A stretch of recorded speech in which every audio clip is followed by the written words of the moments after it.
जी अस्सलाम वालेकुम। यासीन आपके साथ हाजिर है इस मंडे मार्केट प्रीव्यू के हवाले से। जैसे कि हर हफ्ते आपसे मुलाकात होती है इस यूट्यूब चैनल के थ्रू, ख़ास तौर पे ये संडे नाइट को। सैटरडे और संडे आपसे मुलाकात नहीं होती, और सैटरडे और संडे हमसे भी ये तलाश कर रहे होते हैं कि कौन सी ऐसी ख़ास इवेंट मार्केट में रहा हो जिसके बेसिस पे मंडे की मार्केट ओपनिंग पे कुछ तब्दीली आए, पॉजिटिव या नेगेटिव। इसको सिर्फ हम चेक कर रहे होते हैं। तो बहरहाल इन 2 दिनों में जो इम्पोर्टेंट जो खबरें नज़र आई हैं उसमें ख़ास तौर पे कुछ IMF की तरफ से कुछ रिपोर्टें आनी हैं इस हफ्ते में, जिसमें ये कहा जा रहा है कि IMF जो रिपोर्ट पेश करेगा इस हफ्ते या इन सम टाइम, उसमें पूरी दुनिया की जो ग्लोबल फोरकास्ट है उसको 3% तक डिक्लाइन करने की बात की गई है। तो यहाँ पर हमें इंडिकेशंस ये मिल रही हैं कि जिस तरीके से हमारे पास हमने फ्राइडे को मार्केट क्लोजिंग में ये देखा था कि अमेरिका के तीनों जो आपके इंडेक्स थे, streamline, S&P, Dow Jones, Nasdaq, वो डाउन साइड पे चले गए थे, नेगेटिव टेरिटरी में मार्केट बंद हुई थी, और तकरीबन लोएस्ट साइड पर तीनों स्टॉक अमेरिका के बंद हुए थे। अच्छा, इनके साथ साथ सैटरडे और संडे, जिस तरीके से मैं हमेशा आपसे ये बात करता रहता हूं कि संडे की मार्केट में सिर्फ पूरी दुनिया में हमारे पास 2 इकोनॉमीज हैं जो कि ट्रेड हो रही होती हैं। एक है इसराइल की, जिसको तल अबीब स्टॉक मार्केट कहा जाता है, और दूसरी होती है सऊदी अरब की तदावुल ऑयल शेयर्स। तो ये दोनों शेयर्स मार्केट, यानी ये दोनों इकोनॉमीज, इसराइल की और सऊदी अरब की, जो हमारे पास जो रिपोर्ट्स हैं, जो हमने देखा है, इसमें दोनों स्टॉक्स नेगेटिव में बंद हुए, माइनस में बंद हुए, रेड टेरिटरी में बंद हुए, जो कि ये इंडिकेशन दे रहे हैं कि अभी से चंद घंटों के बाद जो अमेरिका की और पूरी ग्लोबेक्स मार्केट खुलेगी, यानी मंडे अर्ली मॉर्निंग को, वो तमाम माइनस में खुल सकती हैं। इंडिकेशंस डाउन साइड पर है, और उसकी वजूहात जो बयान की जा रही है उसमें यह कहा जा रहा है कि second wave of corona virus जो है मार्केट में या पूरी दुनिया में आ सकता है।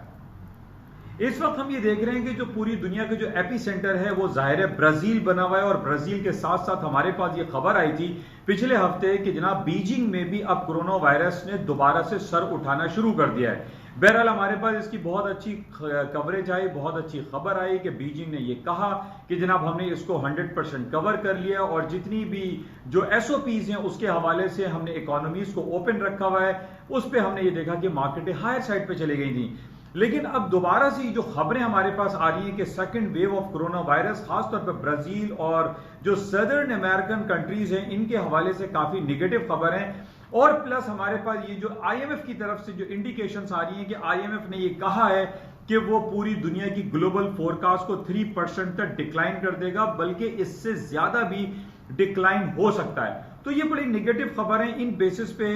माइट पॉसिबल कि जो मार्केटें अभी खुलें, हालांकि कोई बहुत ज्यादा बैड न्यूज हमारे सामने ऐसी नहीं है, लेकिन इनकी जो खबरें हमारे पास आ रही हैं कि IMF की तरफ से ये कहना कि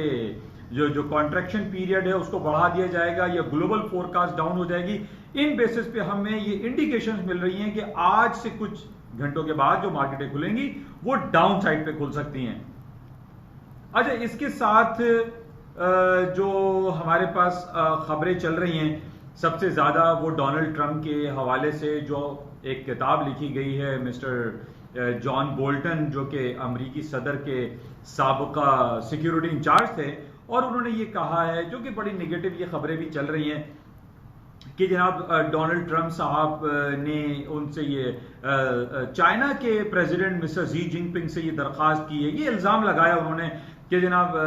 कि उन्होंने ये कहा है कि चाइना को चाहिए कि वो उनकी मदद करे, और 2020 जो नवंबर में इंतखाबात होने वाले हैं उसमें उनकी मदद की जाए और उनको जिताने में अपना अहम किरदार अदा करें।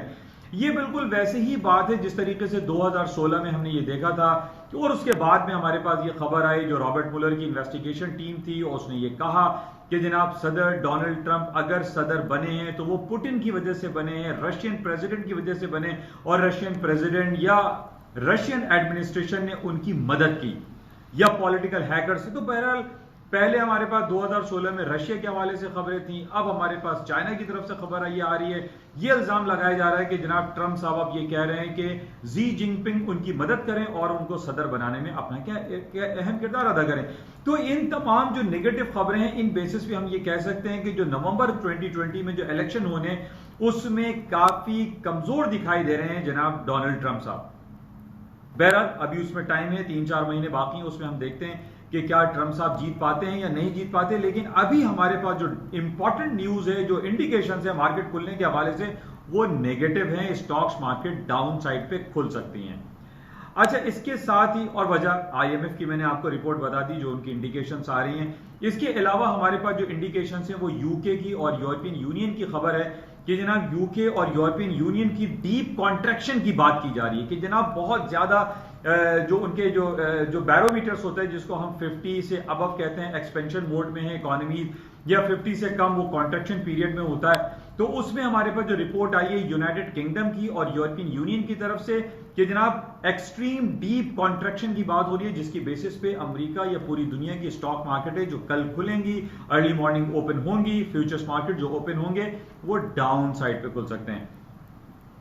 अच्छा, गोल्ड की अब हम बात कर लेते हैं। गोल्ड में सबसे इंपॉर्टेंट हमारे पास जो खबर पिछले हफ्ते भी आई थी, दुनिया की सबसे बड़ी जो मल्टीनेशनल अमेरिकन बैंक है, इन्वेस्टमेंट बैंक है, जो कि मैनेज करता है billions and trillions of dollar के पोर्टफोलियो को, उसकी तरफ से ये रिपोर्ट आना, जो कि पहले भी मैंने आपसे इस बात का जिक्र किया था कि गोल्ड की मार्केटों में तेजी आ सकती है। और हम ये पिछले फ्राइडे को भी हमने देखा कि 1750 तक मार्केट क्लोज हुई थी और इसमें इंडिकेशंस मजीद ऊपर जाने की दिखाई दे रही है। और ये गोल्डमैन सैक की जो खबर आई है, जो कि दुनिया का one of the biggest bank हम कहते हैं, जिसकी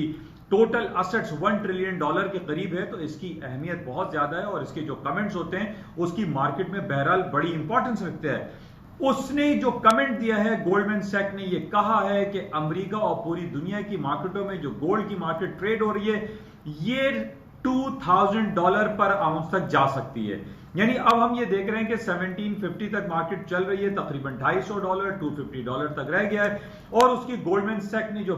वजह बयान की है, वो जिस तरीके से मैंने पहले भी आपसे ये कहा था, जिस तरीके से अमेरिका ने ट्रिलियंस ऑफ डॉलर के इकोनॉमिक स्टिमुलस पैकेजेस अनाउंस किए हैं, अमेरिका में डॉलर की फरावानी हो गई है। डिफरेंट बैंक्स में millions and billions of dollar जो है वो उनके पास बैंकों में पड़े हुए, जिसकी वजह से हम ये देख रहे हैं कि जो डीबेसमेंट ऑफ करेंसी होती है, करेंसी की डी वैल्यू जो होती है, जो करेंसी अपनी डेप्रिशिएट हो जाती है, इन बेसिस पे हम ये देख रहे हैं कि डॉलर की मार्केट डेप्रिशिएट हो सकती है और उसके अगेंस्ट में जो टेंजिबल जो गोल्ड आइटम है, जिसको हम सेफ हेवन कहते हैं, वो हायर साइड पे जा सकता है। और इसको जल्द अज जल्द हम समझते हैं कि 1800, 1850 और $2000 तक पर आउंस के हिसाब से गोल्ड की मार्केट जा सकती है, बिकॉज ऑफ गोल्डमैन सैक की जो रिपोर्ट आई है। तो बहरहाल ये बड़ी इंपॉर्टेंट खबर है। और इसके साथ ही हम बात कर लेते हैं ऑयल के हवाले से। ऑयल की मार्केट में ये बात की जा रही है कि जो डीप कट की बात रशिया और ओपेक प्लस ने की थी,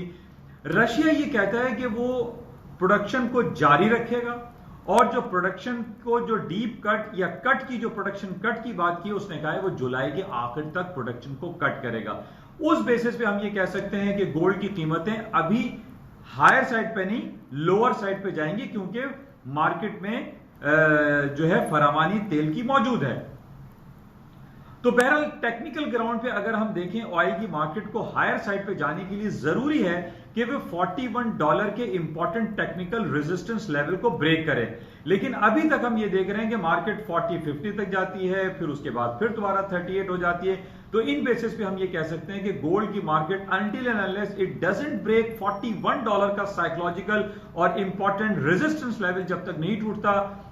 ऑयल की मार्केट हायर साइड पे नहीं जा सकती। जिस तरीके से हम डीप कट की बात सुन रहे हैं कि डीप कट जो जुलाई के आखिर में होगा, तो उस बेसिस पे हम ये कह सकते हैं कि डीप कट के बाद ही तेल की कीमतें ऊपर जाएंगी, अदरवाइज तेल की कीमतें ऊपर नहीं जा सकती। 41 आप जहन में रखें, 41 से ऊपर मार्केट के चांसेस ज्यादा हैं जाने के। तो बहरहाल ये कुछ खबरें थी जो कि आपके साथ शेयर की गई। इंपॉर्टेंट सिर्फ यही है कि पूरी दुनिया में जो इंपॉर्टेंट संडे की मार्केट होती है, तल अवीव इसराइल की और सऊदी अरब की, ये दोनों ही मार्केटें माइनस में रही, रेड टेरिटरी में रही, डाउन साइड पे रही, जिस बेसिस पे हम ये कह सकते हैं अभी से चंद घंटों के बाद जो मार्केटें खुलेंगी, स्टॉक मार्केट या स्टॉक फ्यूचर्स डाउन साइड पे खुलेंगे और गोल्डमैन सैक की खबर पे गोल्ड की मार्केटें ऊपर की तरफ जा सकती हैं। तो ये इंपॉर्टेंट पॉइंट्स है जो कि आपके साथ डिस्कस किए गए। इंशाल्लाह उम्मीद है कि आपको इन बेसिस पे कुछ बेहतरी आपको मिल सकती हो और आप अपने पोर्टफोलियो को बेहतर तौर पर मैनेज कर सकते हो। इंशाल्लाह सुबह मॉर्निंग ब्रीफिंग में आपसे दोबारा मुलाकात होगी। उससे पहले आपको एक सब्सक्राइब का बटन मिलेगा, उसको आप जरूर प्लीज प्रेस कीजिएगा। और जैसे कि मैं हमेशा आपसे ये कहता रहता हूं कि ये बड़ी उर्दू और सहल अंदाज में एक मॉर्निंग ब्रीफिंग या मार्केट प्रीव्यू के हवाले से आपसे राब्ता कायम किया जाता है। इस चैनल को ज्यादा से ज्यादा सब्सक्राइब करें, लाइक करें, शेयर करें और अपने लोगों के साथ इसको शेयर करने की कोशिश करें। Thank you. इंशाल्लाह सुबह मॉर्निंग ब्रीफिंग में आपसे मुलाकात होगी। खुदा हाफिज।